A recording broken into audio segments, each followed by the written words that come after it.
السلام عليكم ورحمة الله وبركاته. ازيكم حبايبي؟ عاملين ايه؟ يا رب تكونوا بألف خير. النهاردة بقى جايين لكم كده انا والتوأم المرح في روتين جديد. روتين طلع عيني فيه بصراحة. آه كنت بسكتهم هنا كده علشان ايه يحلوا عني ماسكين في رجلي ومش راضيين يمشوا، فقلت اسكتهم كده شوية وجبت لهم كيكة اديتها لهم علشان يسكتوا و... وانطلقت بقى عشان اشوف المطبخ اللي بقالي يومين ولا 3 ما دخلتوش. ما بدخلوش غير عشان اعمل اكل وناخد الاكل منه، انما تنظيف وترويق وتظبيط لا. بقول لكم ما كانش ليا نفس ان انا اعمل اي حاجه في الشقه، كان عندي اكتئاب. مصطفى بقى النهارده الصبح صحي كده قال لي يا ماما انا بقالي يومين عمال بقولك انا نفسي في رز بلبن ومش راضيه تعملي لي رز بلبن. قلت له والله لو ما اعمل لك دلوقتي رز بلبن حتى قبل الفطار يعني. رحت قايمه عامله له الرز بلبن واستنيت لما برد كده وحطيته في العلب. انا جايبه علب بلاستيك كده بغطا علشان يعني لما اشيله في التلاجة الرز ما ينشفش، لما بيقعد يوم واتنين بينشف في التلاجة لو حطاه في اطباق يعني مفتوحة. فالعلب دي لما بسيبه بقى فيها كده لما يبرد خالص وبعد كده بقفلها احطه في التلاجة بيفضل بقى طري لحد اخر طبق، يعني لحد ما يخلص خالص بيفضل طري زي ما هو يعني. بس اخر شوية بقى كده في الرز بلبن بحب ان انا ايه وهم دافين كده احط عليهم سمنة بلدي واكلهم كده وهم سخنين، يعني ده عيش ايه بقى عيش ايه. بس طبعا من ساعة ملك ومازن لما جم مش بيهنوني عليه، بيخلصوه مني وما بعرفش اكل الرز بلبن اللي بالسمنة ده خالص وهو سخن. بس طبعا بيكون برد بقى على بال ما بناكل الطبق ده كده بعرفش بقى ان انا اعمل تاني. شايفين كم المواعين يا جماعة؟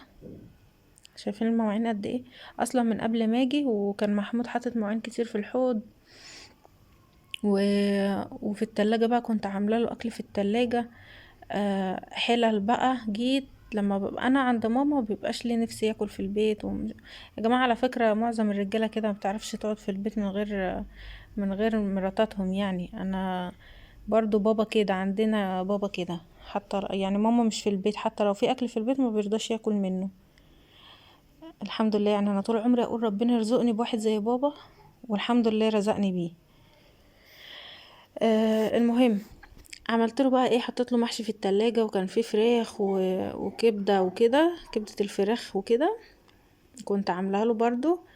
كل ده عايزه اقول لكم رميته في الزباله لما جيت، والله كل ده رميته في الزباله. ثواني يا جماعه شوفوا عشان اسجل لكم الفويس ده. نيمت العيال ما كملتش اهو 3 دقايق وصحيوا. 3 دقايق. تعالى تعالى تعالى تعالى ما تخافش. بس يا جماعه بقى زي ما بقول لكم كده جيت بقى رحت مفضيه التلاجة خالص. كل الاكل اللي كان في التلاجة ده اترمى في الزبالة والله العظيم. رميته في الزبالة وحلل حلل بقى. كانت عندي بقى كده مواعين. مازن كمان صحي. تعبت والله. آه ما علينا، خلصت الاطباق وكنت بقى عملت انا تاني يوم ما جيت كده عملت بيتزا. عملت الاول فتة. تعالى تعالى تعالى لا لا لا بسم الله الرحمن الرحيم. بس معلش. عملت فتة وكلناها في صينية من الصواني دي لان انا يا جماعة ما عنديش طبق فتة، عايزة اقول لكم معاناتي يعني. ما عنديش طبق فتة، نسيت اجيبه في الجهاز. شايفين؟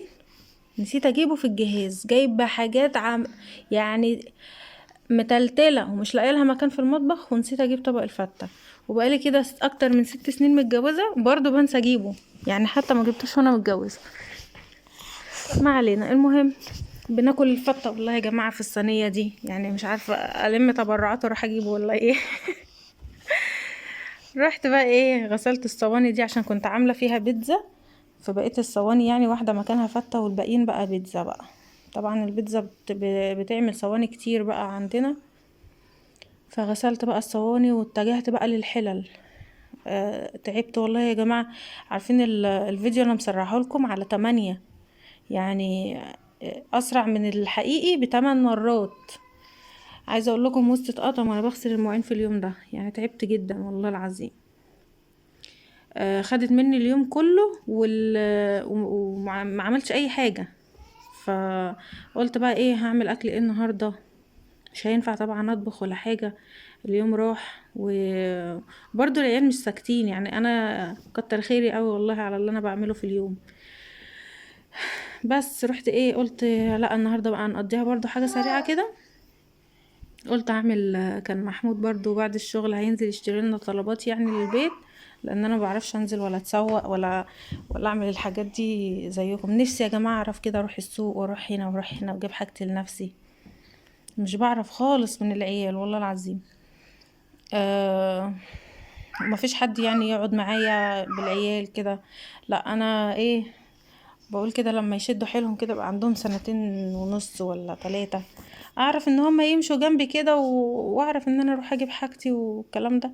فما بعرفش ان انا اجيب اي حاجة. وبصراحة محمود من ساعة ما انا اتجوزت وهو عودني على كده، على ان انا ما بروحش السوق ولا بجيب حاجة من السوق وكده. ربنا يبارك له ويديله الصحة يا رب. بيجي بعد الشغل يشوفنا احنا طلباتنا ايه، عاوزين ايه وكده. لو محتاجين حاجات يعني بيجمعهم ويروح يجيبهم بقى مرة واحدة كده. بس راح محمود بقى كان رايح يجيب لنا النهارده طلبات للبيت، فقلت له بقى هتلاقي يجيب لنا كايزر. وقلت النهارده بقى اعمل برجر. طلعت لحمه مفرومه من الفريزر بقى، ورحت عامله بقى النهارده برجر. عشان ايه؟ يعني حاجه سريعه وكده بس. مع انها سريعه، ويا جماعه انا عايزه اقول لكم متغدين يعني بعد الساعه 10 والله. يعني هو بيخلص شغل الساعة 6 على ما جه وجاب لنا الحاجة بتاعتنا وجه. وانا كنت مستنية عشان يجيب لي توابل للبرجر، ويجيب لي الكايزر بتاع البرجر والحاجات دي. ف يعني كنت موقفة الشغل لحد ما هو جه، وبعد كده بدأت بقى ان انا اعمل في البرجر عشان احط الحاجات يعني اللي هو هيجيبها عليه وكده. بس فاتغدينا متأخر النهاردة كمان، يعني حتى ما طبختش وبرضه اتغدينا متأخر. شايفين ازايز اللبن دي كلها؟ ده كله كده اللبن بتاع العيال ده، بعض منه يعني.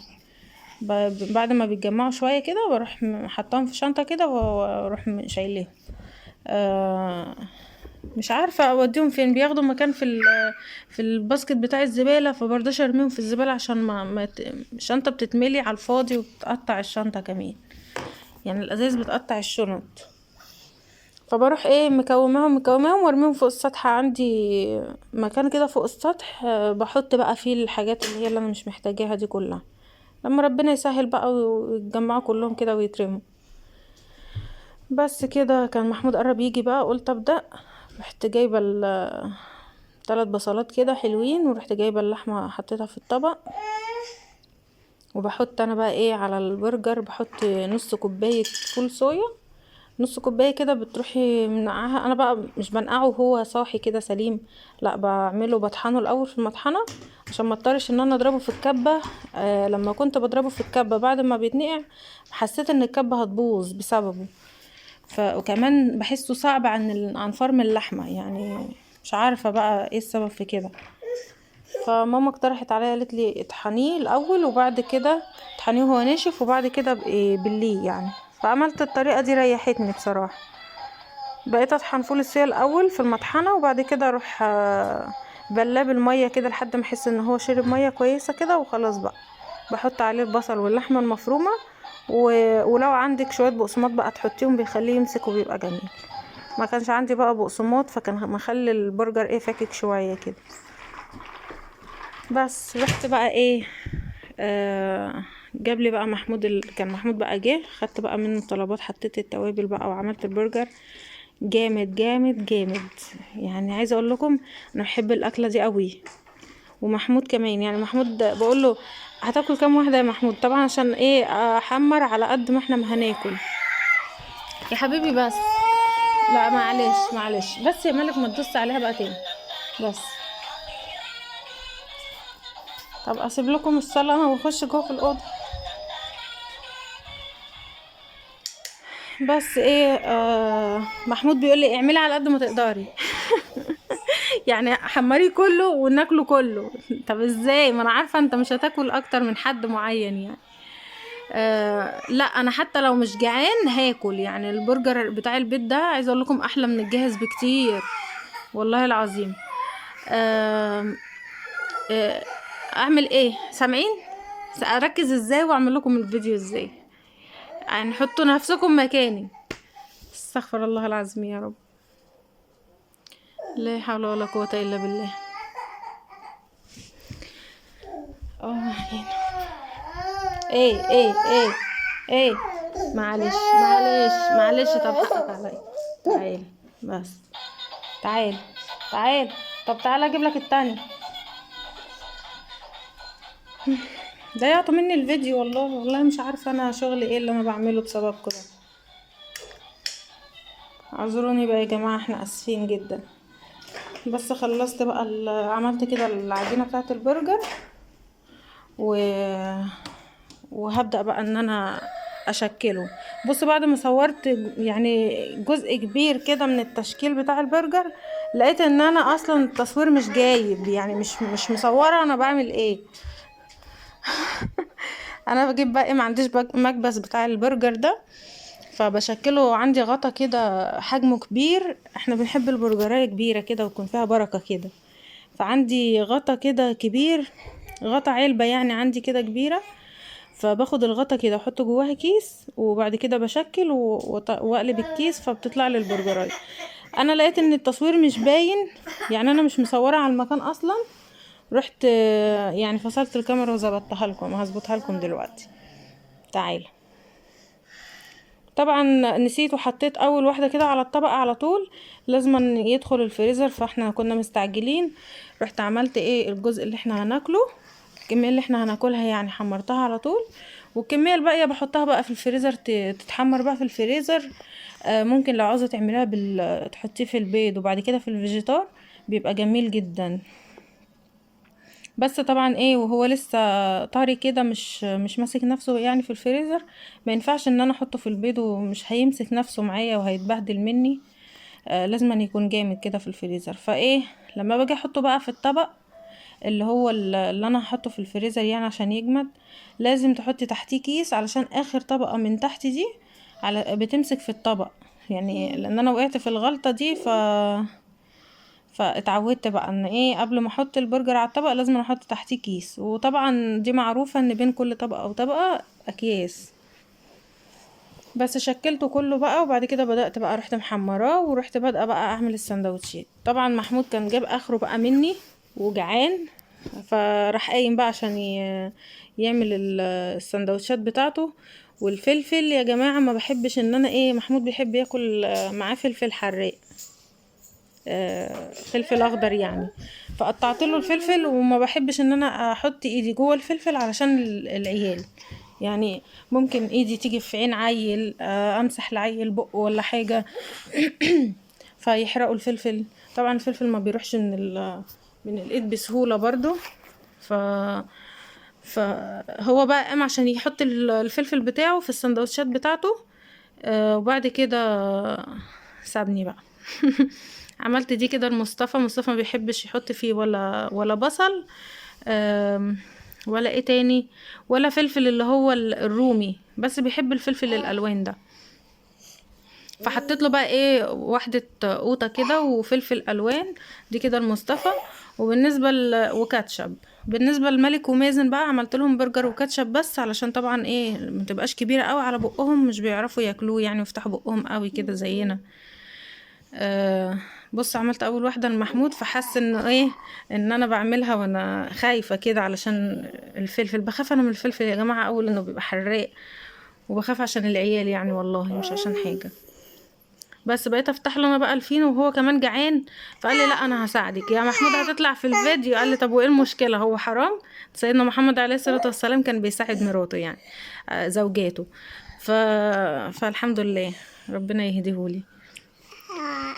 بس قام حط الفلفل لنفسه وبدأ ان هو يساعدني يعني في رص السندوتشات، وبقى يحط لنفسه. بقى جاي النهارده يا جماعه عايزه اقول لكم تعبان جدا، ويعني عنده برد مكسر له عظمه خالص وتعبان قوي، ويعني جاب لنا الطلبات دي وهو على اخره.